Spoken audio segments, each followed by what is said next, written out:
오늘 은혜 받으실 말씀은 사무엘하 6장 1절에서 15절입니다. 구약성경 사무엘하 6장 1절에서 15절 471페이지 사무엘하 6장 1절에서 15절 말씀을 합독하겠습니다. 다윗이 이스라엘에서 뽑은 무리 3만 명을 다시 모으고 다윗이 일어나 자기와 함께 있는 모든 사람과 더불어 바알레 유다로 가서 거기서 하나님의 궤를 메어 오려 하니 그 궤는 그룹들 사이에 좌정하신 만군의 여호와의 이름으로 불리는 것이라. 그들이 하나님의 궤를 새 수레에 싣고 산에 있는 아비나답의 집에서 나오는데 아비나답의 아들 우사와 아요가 그 새 수레를 모니라. 그들이 산에 있는 아비나답의 집에서 하나님의 궤를 싣고 나올 때에 아요는 궤 앞에서 가고 다윗과 이스라엘 온 족속은 여러 가지 악기와 수금과 비파와 소고와 양금과 재금으로 여호와 앞에서 연주하더라. 그들이 나곤의 타작마당에 이르러서는 소들이 띠므로 우사가 손을 들어 하나님의 궤를 붙들었더니 여호와 하나님이 우사가 잘못함으로 말미암아 진노하사 그를 그곳에서 치시니 그가 거기 하나님의 궤 곁에서 죽으니라. 여호와께서 우사를 치심으로 다윗이 분하여 그곳을 베레스 우사라 부르니 그 이름이 오늘까지 이르니라. 다윗이 그날에 여호와를 두려워하여 이르되 여호와의 궤가 어찌 내게로 오리요 하고 다윗이 여호와의 궤를 옮겨 다윗성 자기에게로 메어 가기를 즐겨하지 아니하고 오벳에돔의 집으로 메어 간지라. 여호와의 궤가 가드 사람 오벳에돔의 집에 석 달을 있었는데 여호와께서 오벳에돔과 그의 온 집에 복을 주시니라.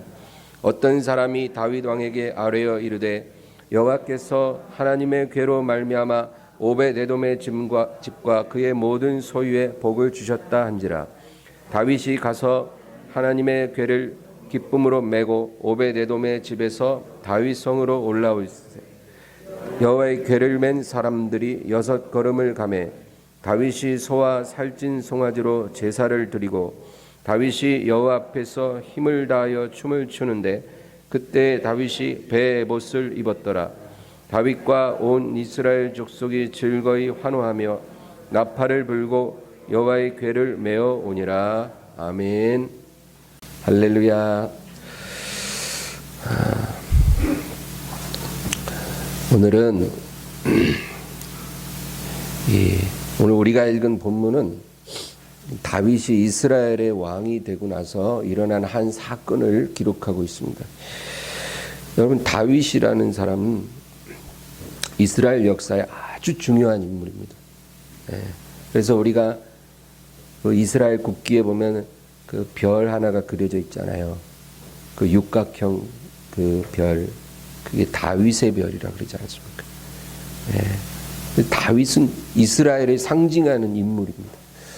근데 이 다윗이 왕이 되어 40년을 다스렸는데 먼저 7년 반 동안은 헤브론에서 유다 지파를 다스리는 왕이었고 그 후에는 이제 33년간 이스라엘 전체를 다스리는 왕으로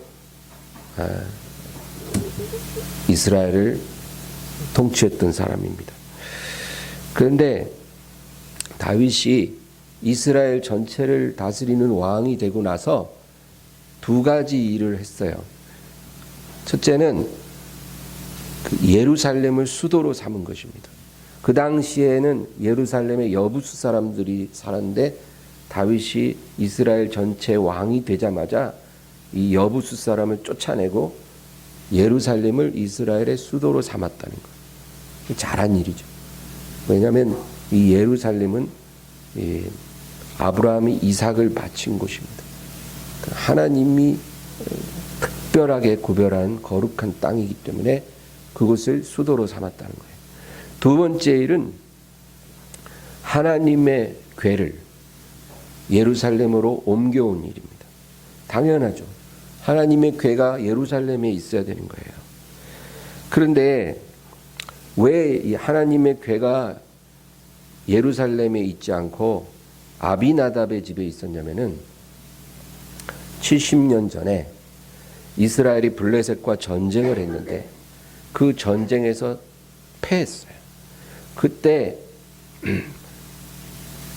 하나님의 궤를 빼앗긴 것입니다. 하나님의 궤를 블레셋에 빼앗겼는데 이 블레셋 사람들이 겁도 없이 그 궤를 어디다 뒀냐면 자기들이 섬기는 다곤 신의 신당에다가 거기다 궤를 갖다 놓은 거예요. 그리고 다음 날 딱 와서 보니까 그 하나님의 궤 앞에 다곤 신상이 크게 서 있었는데 앞으로 꼬꾸라져 있는 거예요. 희한하다. 그리고 그거를 다시 세워놓고 그 다음 날 왔는데 이제는 다시 또 그 신상이 넘어져 있고 목과 팔이 다 절단되어 있는 거예요. 이거 보통 일이 아니다. 이스라엘의 신이 우리 신보다 센가 보다. 그러고는 그 법궤를 어떤 마을에다가 갖다가 놨는데 전염병 돌고 막 사람들 다 죽고 난리도 아니에요. 그래서 또 다른 성읍에다 갖다 놨는데 거기도 쑥밭이 되는 거예요. 그래서 안 되겠다. 이거는 우리에게 놔둘 수가 없다. 그래가지고 다시 이스라엘에다 돌려보냈는데 마땅히 놔둘 곳이 없으니까 그 근처에 있던 아비나답이라는 레위인 집에 그 법궤를 모셔다 놓은 거예요. 그 아비나답의 집이 산에 있는데 법궤를 갖다 놓기 참 괜찮은 곳이었어요. 그래서 그곳에 옮겨 놓은 지 70년이라는 세월이 이제 흐른 거예요. 다윗이 예루살렘의 수도를 정하고 이제 하나님의 궤를 옮겨올 때가 됐다. 그래서 그 산에 있는 아비나답의 집에서 하나님의 궤를 예루살렘으로 옮겨오고 있는데 문제는 그 옮겨오는 과정에서 어처구니 없는 사건이 발생을 한 거예요. 하나님의 궤를 옮길 때 소 2마리가 끄는 수레에다가 딱 싣고 그리고 이제 가는 거예요. 그 수레를 모는 사람은 아비나답의 아들 우사예요. 우사가 그 수레를 몰고 그리고 다윗과 백성들은 그 수레를 뒤따라가면서 예루살렘을 향해 가는데 어느 그 나곤의 타작마당 앞에 갔는데 갑자기 소들이 걷다가 뛰기 시작하는 거예요. 소들이 뛰니까 막 수레가 막 덜컹덜컹하고 막 법궤가 막 흔들흔들 하니까 이 우사가 수레를 몰다가 깜짝 놀라갖고 반사적으로 이 법궤를 탁 붙잡은 거예요. 법궤가 떨어질까 봐. 그런데 그 순간 갑자기 우사가 가슴을 움켜쥐고 쓰러진 거예요. 요즘 말로 얘기하면 심장마비가 온 거예요. 그러고 즉사했어요. 너무나 놀라운 이 사건이 일어나니까 다윗이 깜짝 놀라고 두려워진 거예요. 아니 법궤에 손만 댔는데 사람이 죽어? 그래가지고 도저히 이 법궤를 예루살렘에 옮겨놓을 수가 없을 것 같다. 그래서 그 근처에 있는 레위인 오벳 에돔이라는 사람의 집에다가 그 법궤를 옮겨놨다. 그 얘기예요. 여러분, 다윗이 법궤를 예루살렘으로 옮겨오려고 한 거는 잘한 일이에요. 그거는 예배의 회복을 말해요. 하나님의 십계명을 넣어둔 법궤를 왕이 사는 수도로 옮기겠다는 것은 이제 예배를, 무너진 예배를 회복하겠다. 그 얘기죠. 우리가 하나님의 복을 받으려면 하나님과의 관계가 회복돼야 되거든요. 나라를 회복하더라도 어떤 가정을 회복하더라도 개인의 삶을 회복하더라도 제일 먼저 할 일이 관계 회복이에요. 하나님과의 관계가 회복돼야 되는데 그 관계 회복에 있어서 제일 첫 번째 단계가 예배 회복이잖아요. 그 예배를 회복하려고 법궤를 옮겨온 건 잘한 일이에요. 그런데 왜 이런 불상사가 일어나서 결국은 예루살렘으로 모실 수가 없게 되었는가? 놀라운 일이죠. 그런데 이 오벳에돔의 집에다가 딱 옮겨놨는데 들리는 소문에 그 오벳에돔의 법궤가 안치된 지 3개월 만에 하나님이 그 집에 엄청난 복을 내렸다는 거예요. 3개월 만에. 여러분, 하나님은 3개월 만에 엄청난 복을 주실 수 있는 하나님이신 것을 믿으시기 바랍니다.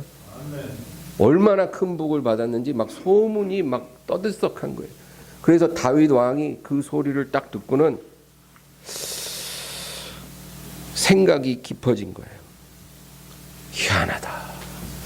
어떻게 70년간 법궤를 모신 아비나답의 집에는 하나님이 뭐 특별한 복을 주셨다는 얘기가 없어요. 70년이나 법궤를 모셔놓은 집에는 복을 안 주셨어요. 더군다나 그 아들을 하나님이 쳐서 죽이기까지 하셨어요. 단 한 번의 실수. 그런데 3개월 모신 오벳에돔의 집은 엄청난 복을 주셨다는 거예요. 오늘 우리 7절 말씀 볼까요? 7절에는 우리 다 같이요. 여호와 하나님이 웃사가 잘못함으로 말미암아 진노하사 그를 그곳에서 치시니 그가 거기 하나님의 궤 곁에서 죽으니라. 70년 모신 아비나답의 집의 장남을 단 한 번의 실수로 그 궤 곁에서 심장마비로 죽게 하신 거예요. 그런데 우리 11절 다 같이 읽겠습니다. 여호와의 궤가 가드 사람 오벳에돔의 집에 석 달을 있었는데 여호와께서 오벳에돔과 그의 온 집에 복을 주시니라. 똑같은 하나님이에요. 오벳에돔이나 아비나답이나 다 레위인이고 하나님의 궤를 모신 집안이에요. 자기들이 자원해서 모신 게 아니라 부득불하게 순종하는 마음으로 하나님의 궤를 모신 집들이에요. 근데 어느 집은 복을 엄청 주시고 어느 집은 복을 안 주셨어요. 무엇이 문제일까요? 70년을 법궤를 모신 그 집에는 마치 그 70년을 없는 것처럼 여겨버리시고 단 3개월을 모신 집에는 하나님이 그것을 엄청나게 축복해 주셨다. 그거 그냥 복을 완전히 그 3개월 동안 막 퍼부어 주신 거예요. 그러니까 다윗이 생각하는 거예요. 아니 도대체 하나님이 상벌하는 기준은 뭔가 말이야. 알 수가 없네. 70년 모신 거는 상을 안 주시고 3개월 모신 건 상을 엄청 주시는. 도대체 왜 그러시는가? 그때 다윗이 곰곰이 생각해 보니 딱 한 가지 생각이 뇌리를 스쳐요. 그 뭐냐면 사무엘 선지자가 살아 있을 때 이제 사울 왕을 마지막으로 만나서 사울 왕에게 한 말이 있어요. 마지막으로 사울을 만났을 때 사무엘이 뭐라 그랬는지 우리 사무엘상 15장을 한번 볼까요? 앞으로 좀만 넘어가서 사무엘상 15장 찾아보겠습니다. 사무엘상 15장 22절 23절 다 찾으셨어요? 다 같이 22절 23절 있습니다. 사무엘이 이르되 여호와께서 번제와 다른 제사를 그의 목소리를 청종하는 것을 좋아하심같이 좋아하시게나이까. 순종이 제사보다 낫고 듣는 것이 순양의 기름보다 나으니 이는 거역하는 것은 점치는 죄와 같고 완고한 것은 사신 우상에게 절하는 죄와 같음이라. 왕이 여호와의 말씀을 버렸으므로 여호와께서도 왕을 버려 왕이 되지 못하게 하셨나이다 하니. 자 보세요. 여기 보면 가장 핵심적인 말이 뭐냐면 하나님께 바치는 것이 그 무엇일지라도 그 목소리 순종하는 것 좋아하시는 것보다 더 좋아하시겠습니까? 그 얘기예요. 왕이 하나님께 그 무엇을 바친다 할지라도 하나님의 목소리 순종하시는 것을 좋아하시는 것보다 더 좋아하시겠습니까? 그러니까 하나님이 우리에게 받으시는 것 중에 제일 좋아하시는 게 하나님의 목소리 순종하는 거예요. 만약에 그게 안 되면 그 무엇을 바친다 해도 하나님께서 그것을 기뻐하지 아니하십니다. 그리고 이어서 뭐라 그래요? 순종이 제사보다 낫고, 그러니까 예배보다 낫다는 거예요. 순종이 예배보다 낫고 듣는 것이 순양의 기름보다 낫다. 어떤 예물보다도 듣는 게 더 낫다는 거예요. 그렇게 사울 왕을 책망합니다. 여러분, 우리가 하나님 앞에 서기 위해서 제일 중요한 게 하나님 목소리 순종하는 거예요. 하나님 목소리 순종하는 거예요. 그거 놓치면 우리가 1000번 예배드리고 억만금을 헌금해도 하나님이 기뻐 받으시지를 않아요. 하나님께서 그 사람을 진노하시는 거예요.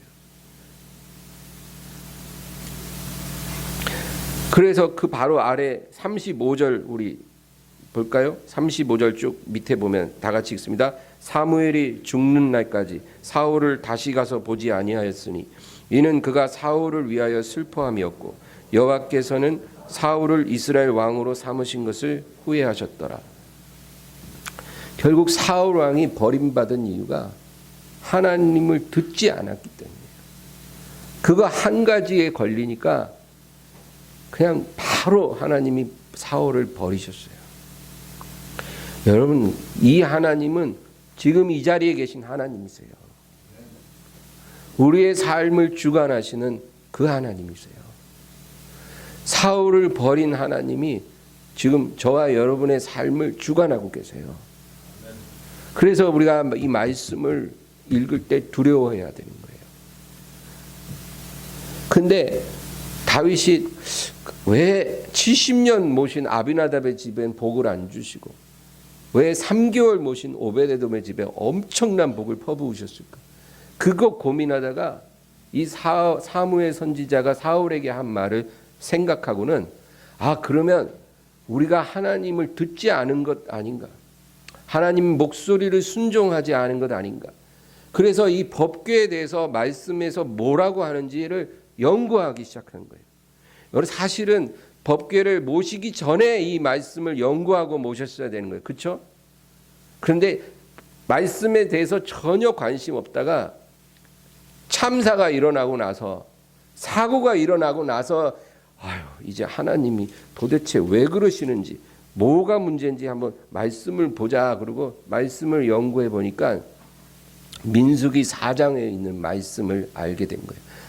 민수기 4장 한번 돌아가 보겠습니다. 저 앞에 민수기 4장 15절이에요. 민수기 4장 15절. 민수기 4장 15절 찾으셨으면 다 같이 읽습니다. 진영을 떠날 때 아론과 그의 아들들이 성소와 성소의 모든 기구 덮는 일을 마치거든 고앗 자손들이 와서 맬 것이니라. 그러나 성물은 만지지 말라. 그들이 죽으리라. 회막 물건 중에서 이것들은 고앗 자손이 맬 것이며.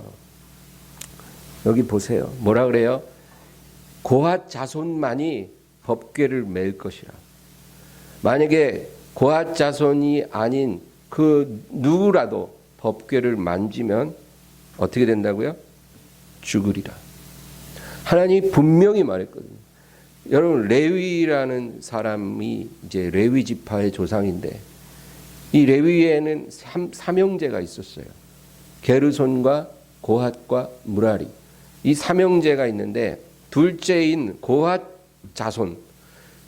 자손만 법궤에 가까이 갈 수 있고, 그리고 고핫 자손이라도 법궤를 만지면 안 돼요. 그래서 법궤에는 고리가 딱 있어서 법궤를 옮길 때는 그 고리에다가 채를 꿰어갖고 고핫 자손이 매는 거예요. 고핫 자손이라도 만져서는 안 되고 반드시 채를 꿰서 매고 법궤를 옮기는 거예요. 고핫 자손이 아닌 그 어느 누구도 법궤에 가까이 하거나 만지면 죽는다. 죽으리라. 하나님이 분명히 경고하셨어요. 그 밑에 우리 18절 19절 읽어볼까요? 18절 19절입니다. 너희는 고핫 족속의 지파를 레위인 중에서 끊어지게 하지 말지니 그들이 지성물에 접근할 때 그들의 생명을 보존하고 죽지 않게 하기 위하여 이같이 하라. 그 아들들이 들어가서 각 사람에게 그가 할 일과 그가 매일 것을 지휘하게 할지니라. 그러니까 아론 자손은 이제 제사장 일을 하지만 고핫 자손은 법궤를 매는 일을 하는 거예요. 그래서 고핫 자손이 사라지지 않게 하라. 왜?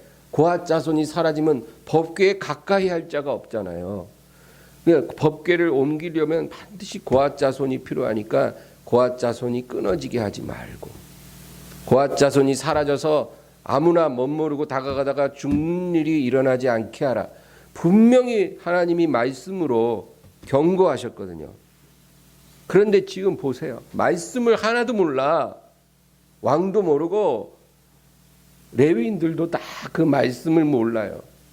그러니까 그냥 수레 하나 만들어 갖고 소가 끌게 하고 말이지. 언제 하나님이 법궤를 수레에다 실으라 그랬어요. 그리고 고핫 자손도 아닌 웃사가 수레에 앉아 갖고 몰고 가는 거예요. 하나님의 궤를 수레에다 실은 그 순간에 이미 하나님의 진노가 막 끌어오르고 있어요. 끌어오르고 바글바글 막 넘치기 직전이에요. 이것들 봐라, 이것들 봐라. 하나님이 막 진노하시는 그런데 이제 하나님이 소를 뛰게 하시는 거예요. 하나님 마음에 안 드니까 소가 뛰는 거예요. 저 얌전히 안 가고 소가 뛰니까 막 법궤가 덜컹덜컹 하니까 이 웃사가 고핫 자손도 아닌 것이 마치 자기 집 장롱 옮기는 것처럼 법궤를 탁 잡은 거예요. 움직이지 않게 하려고. 그러니까 하나님이 그냥 바로 쳐서 죽어버린 거예요. 여러분 지금 막 화가 너무 나서 막 뚜껑 막 열리랑 말랑 하는 사람의 얼굴에다 침을 탁 뱉어보세요. 그 사람이 어떻게 할 거예요? 가만히 안 있겠죠. 하나님 얼굴에 침을 딱 뱉은 거예요. 웃사가 법궤를 딱 잡는 순간. 그러니까 하나님 가차없이 70년 모신 집도 상관없어요. 그냥 죽여버린 거예요. 여러분 우리가 겉으로 보기에 하나님을 잘 섬기는 것 같고 하나님께 굉장한 열심이 있는 것 같이 보여도 그게 하나님의 뜻과 아무 상관없이 순전히 자기 생각대로 하나님을 섬길 때가 있습니다. 내 생각대로, 내 방식대로, 그냥 내가 다 알아서 내 취향대로 하나님 섬기는 거예요. 섬기긴 섬기는데 하나님 뜻대로 섬기는 게 아니라 내 방식대로 섬기겠다 그러는 거예요. 그러면 소가 뛰는 일이 일어나요. 소가 뛰어요. 소가 뛰는 반사적으로 법궤에 손을 대고 그리고 죽는 거예요. 여러분 이런 일들이 우연히 일어나는 게 아니라 내 방식대로 하나님 섬기다가 그런 일이 일어난다고 성경이 경고하고 있는 거예요. 그럼 우리는 도대체 하나님을 위해서 일을 했는데 왜 이런 일이 일어납니까? 우리가 하나님께 질문을 하겠죠. 근데 그런 답을 해주시는 말씀이에요. 그래서 학개 선지자가 뭐라 그래요? 너희는 각기 자기의 소위를 돌아볼지니라. 너희는 각기 자기 소위를 살펴볼지니라. 안 좋은 일이 일어날 때는 우리 소위를 다시 되돌아서 살펴봐야 돼요. 하나님 뜻대로 하지 않은 부분이 무엇인지. 그래서 다윗이 그것을 깨닫고는 두 번째 법궤를 옮겨오는 거예요. 오늘 본문으로 다시 돌아가겠습니다. 사무엘하 5장 본문 13절부터 15절까지.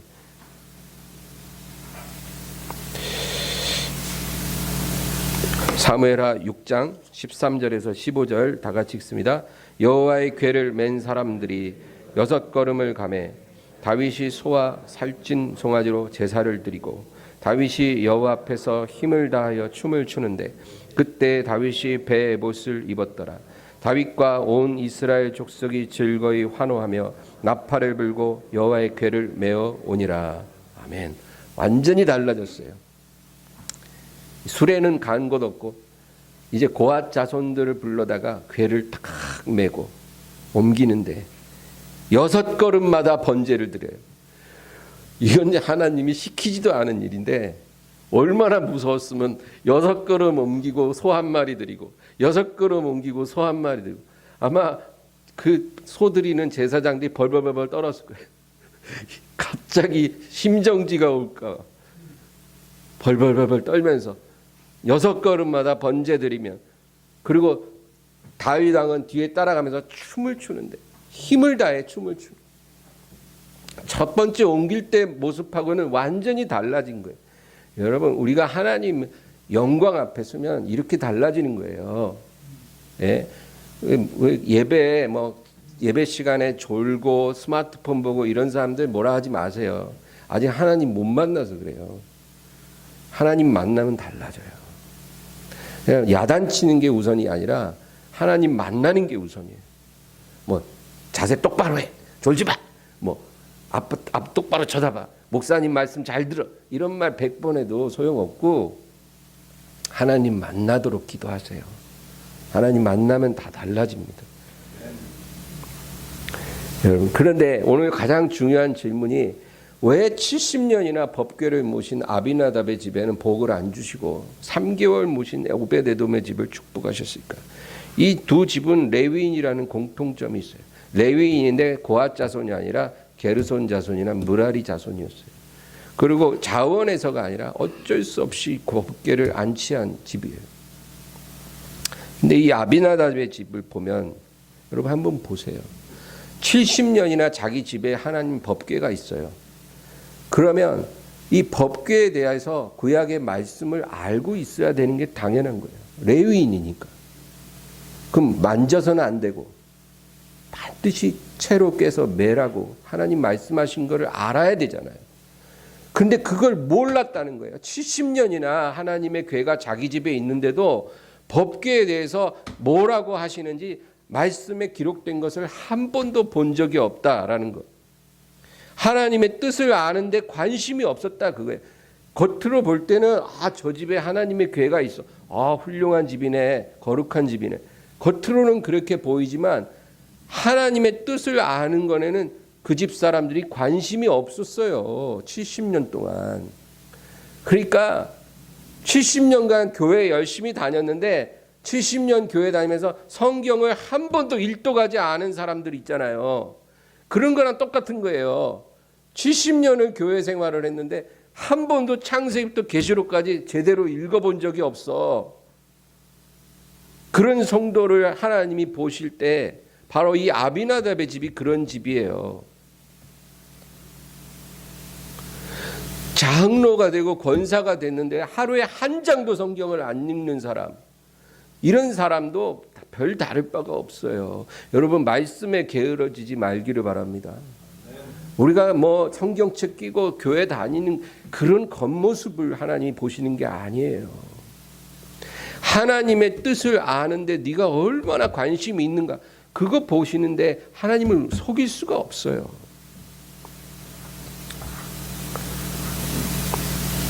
마태복음 20장에 어떤 비유가 나오냐면 장터에서 사람들이 놀고 있어요.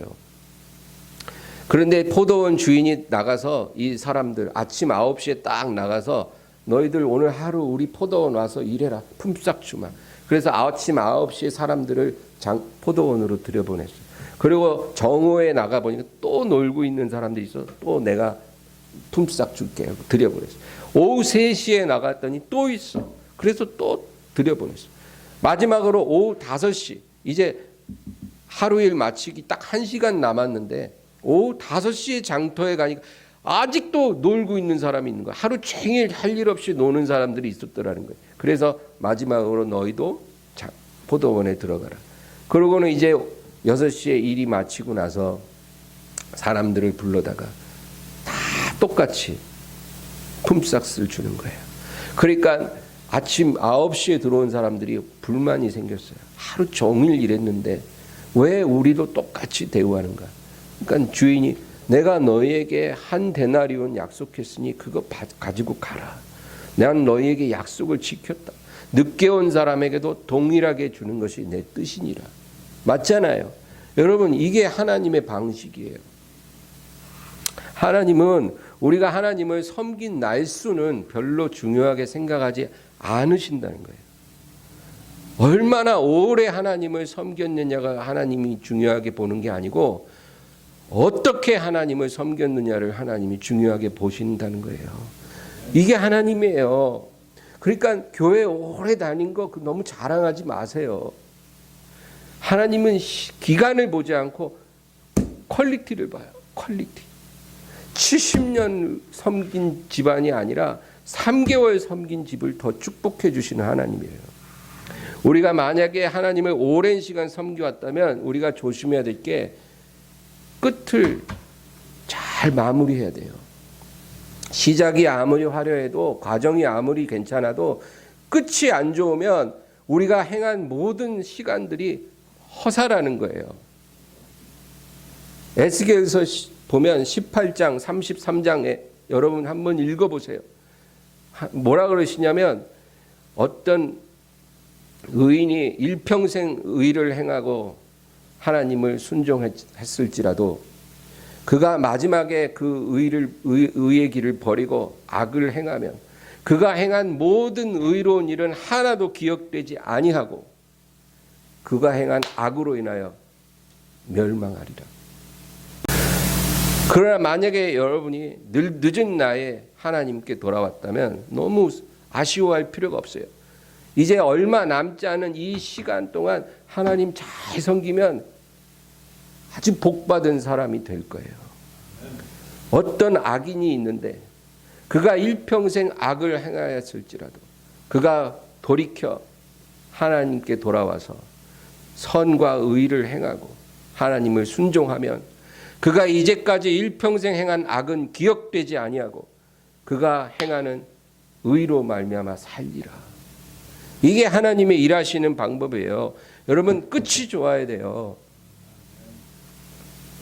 그러면 오벳에돔의 집은 왜 복을 받았을까요? 여러분, 지금 상황이 보면 하나님의 궤가 길가에 있어요. 수레 위에.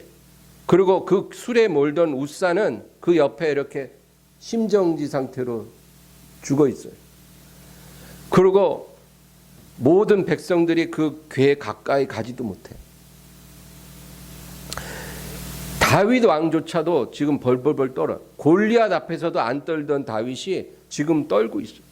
내가 예루살렘으로는 못 옮기겠다. 어디다 갖다 놓지? 누구 이 궤를 잠깐 맡아줄 사람 없냐? 그 여러분은 제가 할게요 이러겠어요?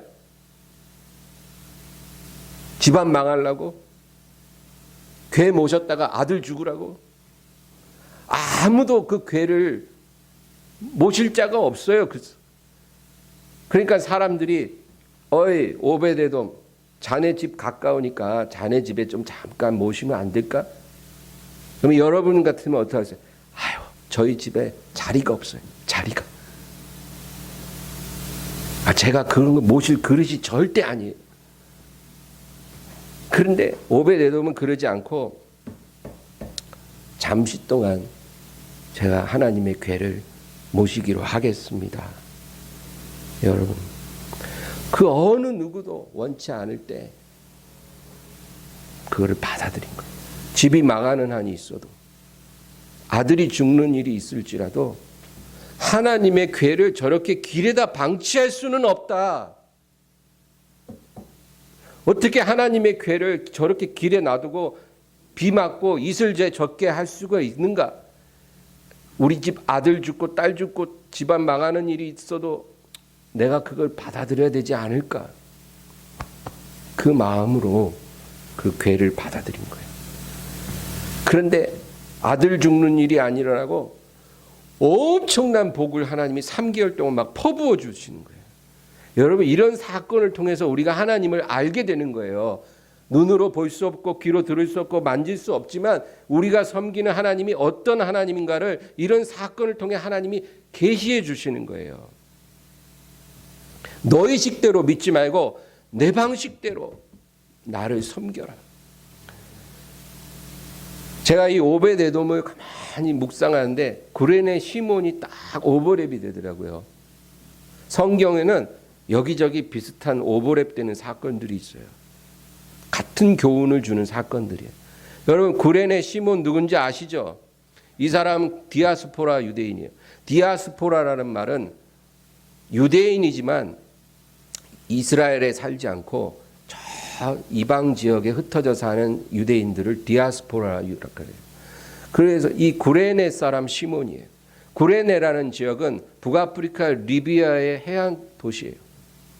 거기에서 살고 있는데 유대인 남자들은 명절이 되면 반드시 예루살렘의 성전에 와서 하나님께 제사를 드리는 것이 하나님의 율법이에요. 그래서 해마다 6월절이 되면 이 유대인 디아스포라 남자들은 제사 드리러 예루살렘에 와요. 근데 혼자 오지 않고 아내도 데리고 오고 자식들도 데리고 오는 거예요. 그래서 이 구레네 시몬이 아내와 두 아들 알렉산더 루포 데리고 예루살렘에 온 거예요. 명절에 예루살렘에 왔으니까 얼마나 좋은 옷, 제일 좋은 옷 입고 왔을 거 아니에요. 즐거운 마음으로 왔을 거 아니에요. 그런데 막상 예루살렘에 딱 와보니까 이벤트가 하나 있네. 6월절 날 예루살렘에 이벤트가 하나 있는데 그게 뭐냐면 공개 처형이에요. 공개 처형. 지금 우리나라는 그런 거 없지만 그때는 흔했어요. 공개 처형. 사형수를 공개적으로 처형하는 거예요. 십자가에 못 박아서 피 다 빠질 때까지 거기에 못 박아서 죽이는 거예요. 그런데 그 공개 처형을 받는 한 사람이 이제 구경꾼들이 탁 늘어서 있는 길로 자기가 못 박힌 십자가를 메고 언덕길을 올라가요. 골고다 언덕에 가서 그 십자가에 죽는 거예요. 그래서 자기가 죽을 십자가를 메고 언덕길을 오르는 게 이벤트예요. 군중들이 다 구경을 하고 있어요. 그래서 이 구레네 시몬도 자기 가족과 함께 그 사람들 사이에 껴갖고 그 광경을 지켜보고 있었어요.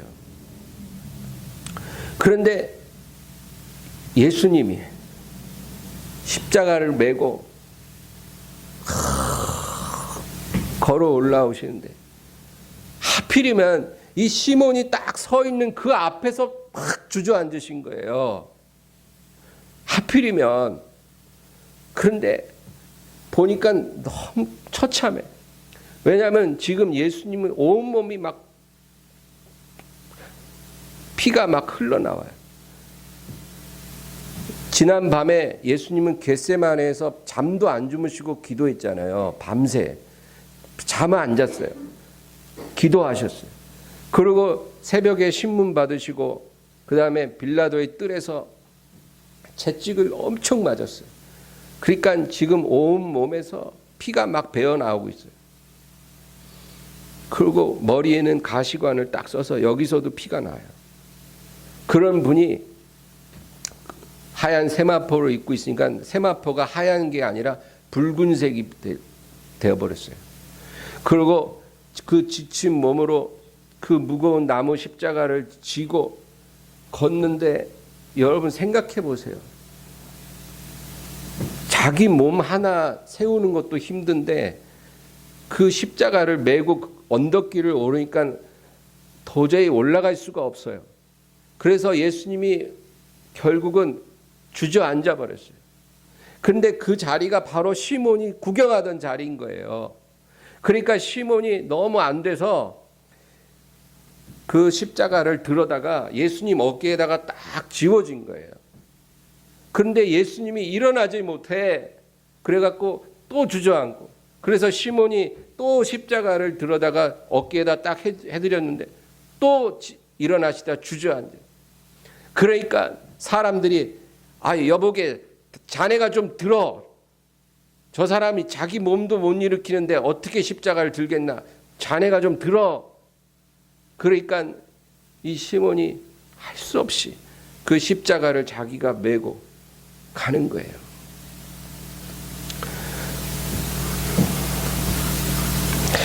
여러분, 저는 그 성경에 나오는 사람 중에 가장 복 있는 남녀가 있는데, 남자는 바로 이 시몬이고 여자는 바로 마리아라고 생각이 돼요.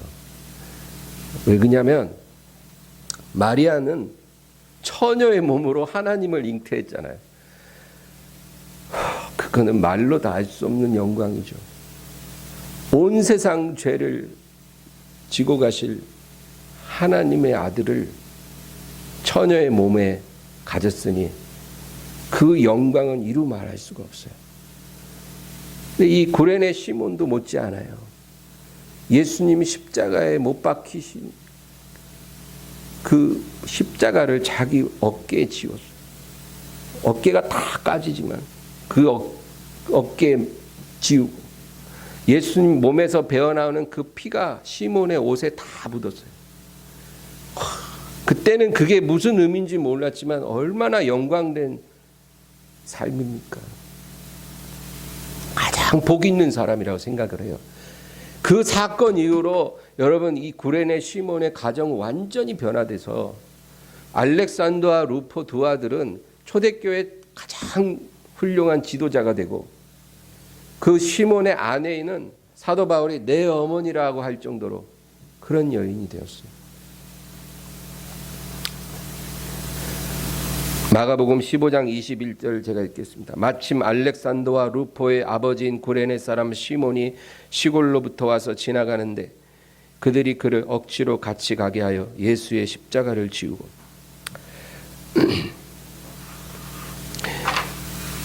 결론적으로 여러분, 이 시몬이나 오베데돔이나 같은 거예요.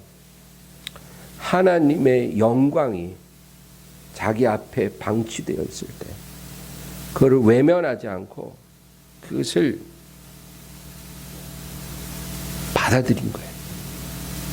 그것이 하나님의 복을 크게 받은 이유예요.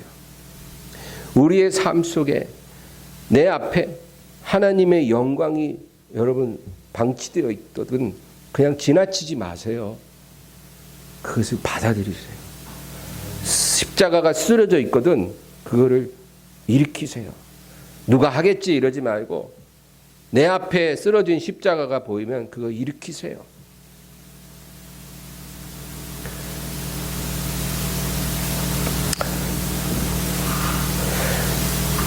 오늘 이 오벳에돔의 집에 임한 축복이 우리의 가정에도 우리의 삶에도 임하게 되기를 주의 이름으로 축원합니다. 기도하겠습니다. 하나님 아버지, 주님께 영광을 돌립니다. 오늘도 주님을 찬양하고 예배하는 저희들, 오늘 이 말씀을 통해 구레네 시몬처럼 오벳에돔처럼 하나님의 영광을 방치하거나 외면하거나 지나치지 말고 그것을 일으켜 세우고 내 삶에 모셔드리는 그런 삶을 살게 하여 주시옵소서. 우리 하나님, 우리도 시몬처럼 오벳에돔처럼 하나님의 큰 축복을 받게 하여 주시옵소서. 내 집이 망하는 한이 있어도 내 아들이 죽는 한이 있어도 하나님의 영광을 길가에 방치할 수 없다라고 고백했던 그 오벳에돔의 믿음같이 하나님을 향해 달려가는 저희들이 되게 하여 주시옵소서. 예수님의 이름으로 기도합니다. 아멘. 말씀 생각하면서 간절히 기도합니다. 주여, 주여, 주여.